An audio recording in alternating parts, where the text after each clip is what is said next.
Hi everyone, I am back and I'm going to be making more postcards. I wanted to show you guys what I was going to be making them out of. I have these Crafter Square canvas pads. I paid $1.25 for them at the Dollar Tree. As you can see, they are definitely a Dollar Tree product. I do not think that they still sell these though, unfortunately, so you may not be able to find them. I happen to really like them and bought every single one in my area when I noticed they were not being restocked. So, yay me. They come in a book like this.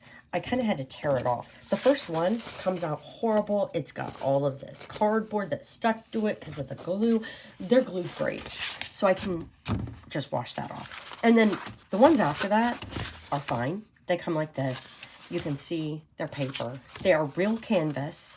They are prepped and ready to paint because they have some sort of layer on them. I don't know what the layer is, but they are prepped.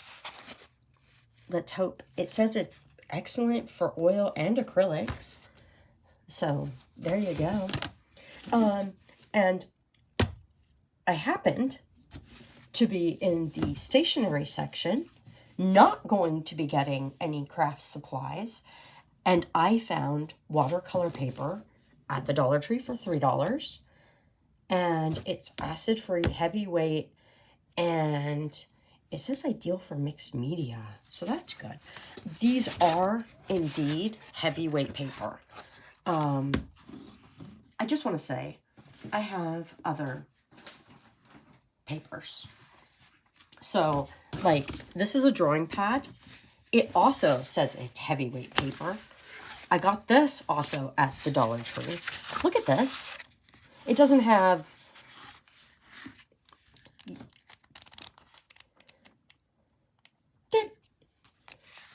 That's not heavyweight. I mean,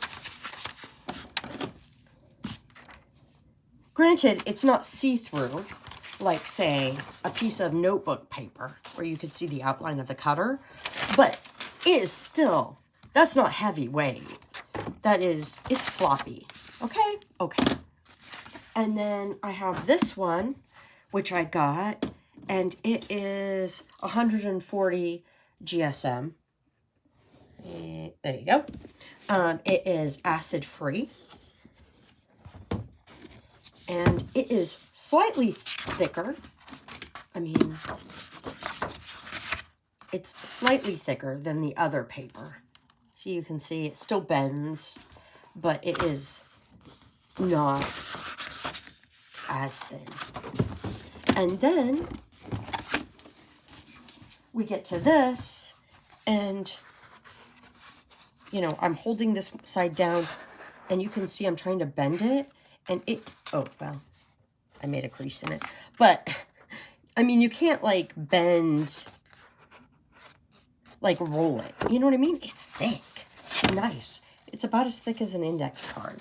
Maybe thicker. Actually, probably thicker than an index card. I have no idea what the thickness of an index card is. I have no idea even why I'm talking. But anyway, it is $350. The higher you go, the thicker it is. Okay. That's good to know. This is very flexible. It is very thin. I could not just nail this on its own. It would not work. So, I am going to put this glued on this. They are 8x10s. So, I am going to, I might cut these down a little bit so they're slightly smaller than the actual cards. I don't know yet. I got Mod Podge. That's what I'm going to use to glue them together. I will press them after I'm done, and then I will paint on them. I will make 40 of them. And I did the math on this project. So, this was $3. This was $1.25. Mod Podge is $1.25. So Yay. And then if I were to add another $1.25 just for, like, say you didn't have paints or whatever, you could buy, you know, like one of those little painty kits like this. You know what I'm saying? All the colors and these little, like, crappy little things. You could do that. Those are my children's paints. If you're wondering why I have the really, yeah. That came in a kit or something. I don't even think I paid for them alone. I think they came in a kit. So you could do that. And that would be $7.75. That's for 40 of them. So, and you would also have left over, because this is 10, you would have 14 of these sheets. And technically, you don't need to use this canvas pad. You could just gesso this paper and use it outright. So you don't even need to use the canvas pad. I'm using the canvas pad because I want them to look more like a painting. And so that's why I'm doing that. Anyway, do you guys need to see me cut one? Gotta see me cut? You guys don't want to see me cut, do you? Anyway, you take a measure, you know, you line them up, make sure everything's lined up.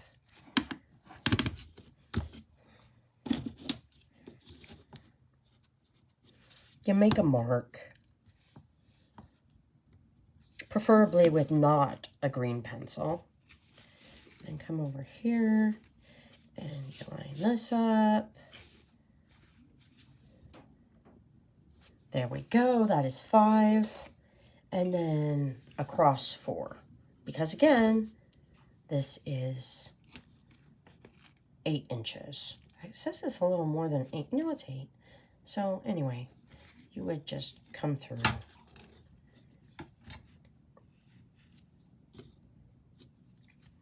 Mark. It's real hard. There you go. Then you draw your lines and you cut them. And if you're like me and you don't want to draw lines, you can just take your ruler like this, hold it down, and cut. I did not cut, but I have a roller ruler, which I bought at the Dollar Tree. I actually have a really good, like, roller cutters for fabric. So I bought this one so I wouldn't accidentally use my good roller cutters for this. I got to save them for my fabric.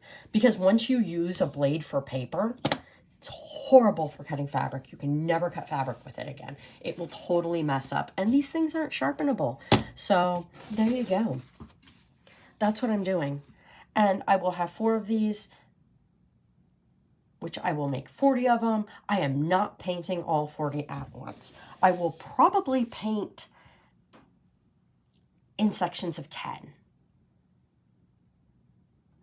And then I will do other projects. But I am going to glue them all up at once. So this was a big, long video explaining what I'm doing, and I didn't actually do anything. So isn't that fun? I'll see you guys later. Okay. Bye.